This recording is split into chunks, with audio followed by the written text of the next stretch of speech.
I know how to put some. Oh, there it is. Can I get your help up the stairs? Sorry, I'm coming. Yes. I'll be there in a moment.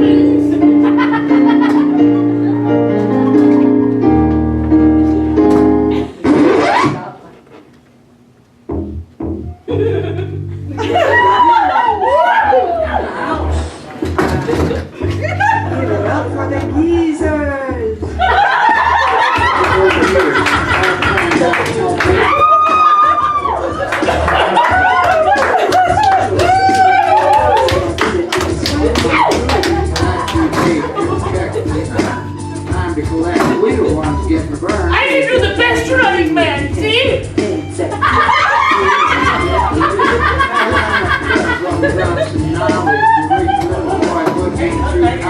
Forward foot walk. Can't do it backwards. Where's the other legs?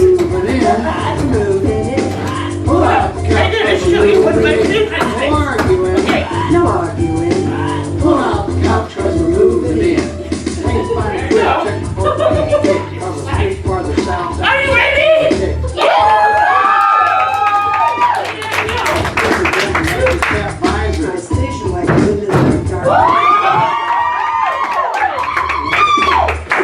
I've got the moves.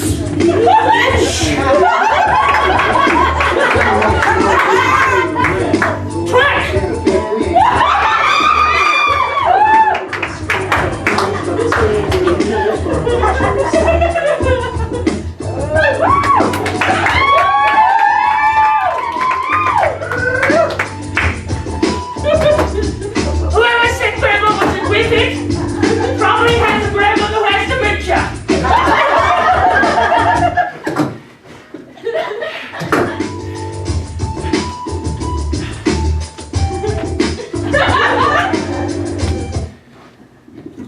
How are you all doing? My name is John Deline, and yes, I am a professional idiot. I went to clown school, and that's what it says on my degree, professional idiot. It's true, it's true. I mean, we all kind of got brain damage during that whole thing because we kept just hitting each other over and over again. Because part of clown school is learning how to do slapstick. So literally, like, we just hit each other all the time, like, trying to do it fake, but, you know, a friend of mine actually got, like, freaking from a, like, MMA fighter who wanted to be a clown, literally socked her in the head as hard as he could. Not meaning to, but she had a concussion and couldn't do acrobatics for a week because clowning. But yeah, I like grandmas. Do you guys like grandmas? Some of you like grandmas. Some of you were lucky enough to have grandparents as children. I was not. My aunt was kind of my grandma. She let me eat whatever I wanted when I went to her house. I remember one Christmas, she just let me have peppermint ice cream for breakfast, lunch, and dinner. That's how I got to be the way I am today. It's very good. But one of the things I've noticed in my life is that, here, let me get a little more comfortable. Is that better, you guys? Is it better? I should put it back on? I'm not getting much from you guys. You're just sitting there staring at me. All right. But one of the things I realized as a person who likes to have intimate relations with other people is I really want to have more intimate relations with grandmothers. Mostly because that's the only time in your life you will get milk and cookies and oral sex all at the same time. I mean, who doesn't want that? Chomping on a freshly baked chocolate chip cookie, drinking some milk, and just having a gummy mouth right in your crotch. Oh, it feels so good, right? How many of you are turned on right now? Yeah, but you know, one of the things about me, what? One of the things about me is like, I've spent a lot of my life kind of figuring out my sexuality, and I'm really sorry for anyone who hasn't had that opportunity to kind of explore themselves and figure out what gets them to come the easiest. But for me, for the longest time, I thought I was gay because like I fell in love with my best friend in high school, and I thought that I was a gay man for a long time after that, until I realized I was bisexual, and I was like, man, this is awesome. It's like having the ice cream or the gelato of sexuality. Similar, but a little different, right? But then I realized I was pansexual. Do you guys know what this term means? It means basically you like to fuck anybody, no matter what they look like. Basically I'm a slut. But what that felt like was like being in the Baskin Robbins of sexuality. I could try every flavor.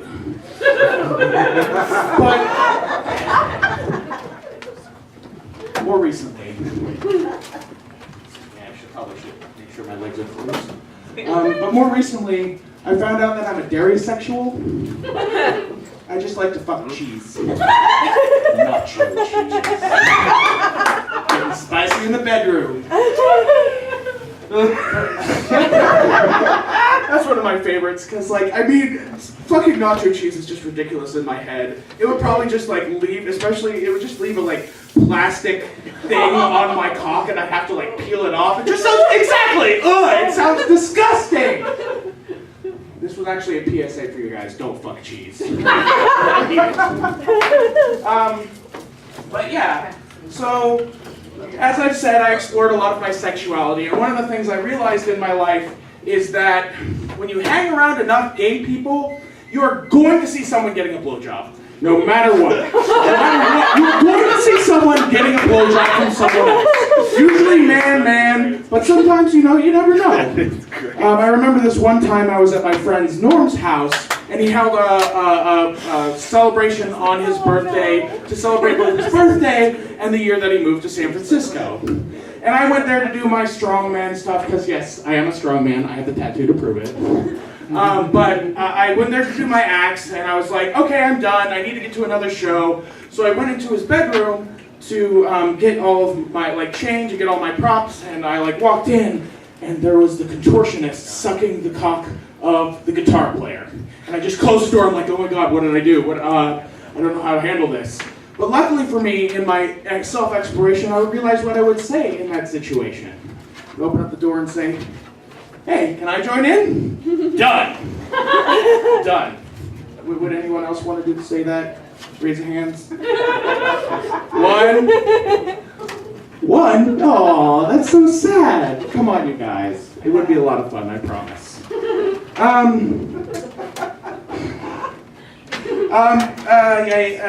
Yes.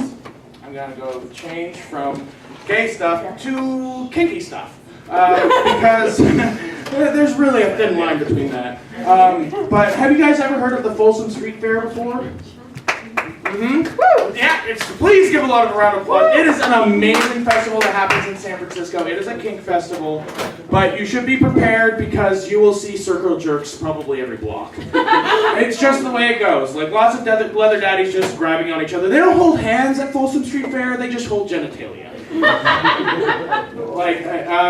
But one of my favorite things was they had a booth where it was pin the tail on the donkey, only it was kind of more I guess it was half like the game that you throw balls and dunk someone in a tank, and half pin the tail on the donkey.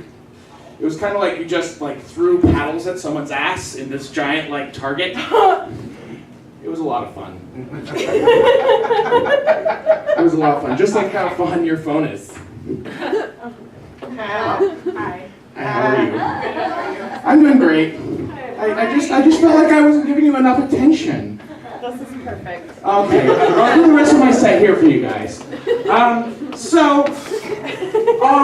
was I going next? I can't remember now. This is really just throwing my mind for a loop right now. Hi guys over there.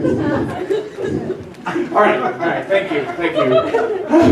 Oh my, I do declare. What did I do? I'm getting really hot now. Take some of this off. I wore all my sexy negligee for you guys. See? No. Well, see, I told you I was a clown, and one of the things about clowns that I love in being a clown is you just gotta push people's buttons, because it's all about just being hey, you're uncomfortable about this? Let me get you to feel a little more comfortable by being ridiculous. I'll show you how ridiculous your preconceptions of something being wrong is. Like this.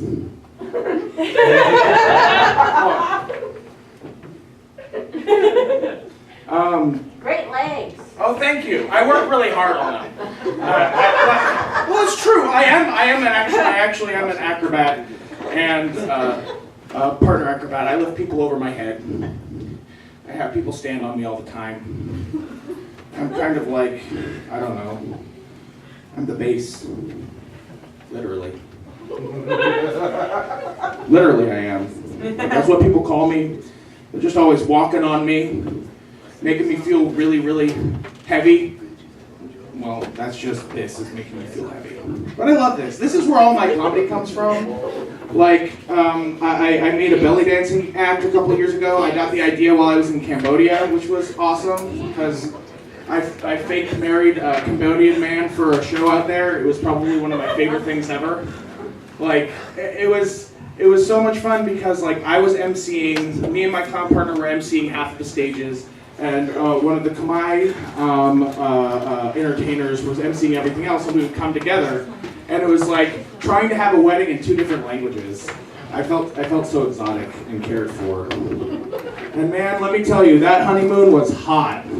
Mostly because it was 90 degrees with 90% humidity, but that's beside the point.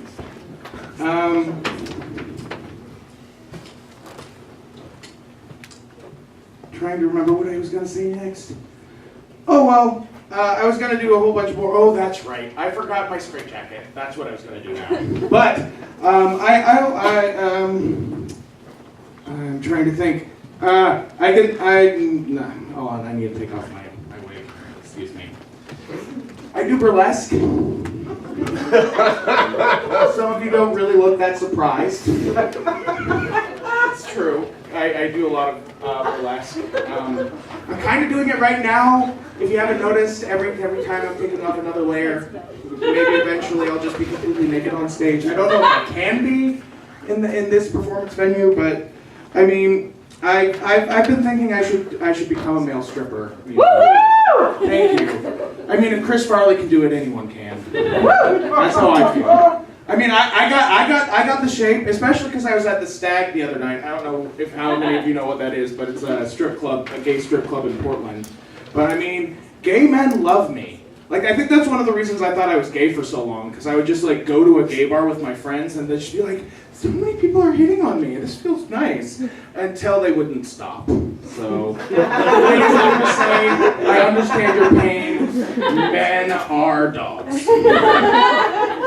Well, I actually like dogs better, but that's beside the point. But yeah, I really do like doing burlesque. I've only been doing it for about 1.5 years. It is just such an amazing art form. If you guys ever get a chance to go see some burlesque after comedy, or just go see some comedy and burlesque, just go see shows. But burlesque shows are fantastic because they're all about like self-expression and body positivity. And I think that's really important for me because it's like consent and body positivity are some of the most important things in this world. Woo! Thank you. It's really true because like so much of our life is telling you shouldn't do this, you shouldn't act this way, you shouldn't look like this. And that's the one thing that burlesque gives so much. It's just like, come, show us your body. Like at the show I do in Eugene, it's called the Broadway Review, and we have an amateur strip-off, and everyone is welcome to come up for whatever they feel. And it's like, half the time, the pretty young girl who gets completely naked doesn't win, because who wants to really see that? We got porn for that shit. You know, let's see someone be themselves and dance as much as they want on stage. And that's just what I want to see more in this life. I want to see more people just dancing on the street like they would in their bedroom by themselves. I think it would be good. I think it would be good. And, aww. You're making me feel so nervous. Yeah. I don't want to do a Discus Gloop. I could. I have an Augustus Gloop stuff. I actually did an Augustus Gloop circus where all I did for the first act was go around the audience and ask people for chocolate and just eat it. It was my favorite thing because what I would do is I would like crawl over the audience and I was wearing these like tight lederhosen and I'd like just bend down to try and reach for some chocolate and then look at someone and be like, "Hello, do you see any chocolate in there?" She got it. She knows all about the chocolate starfish. And on that image, I hope you have a wonderful evening. Thank you so much.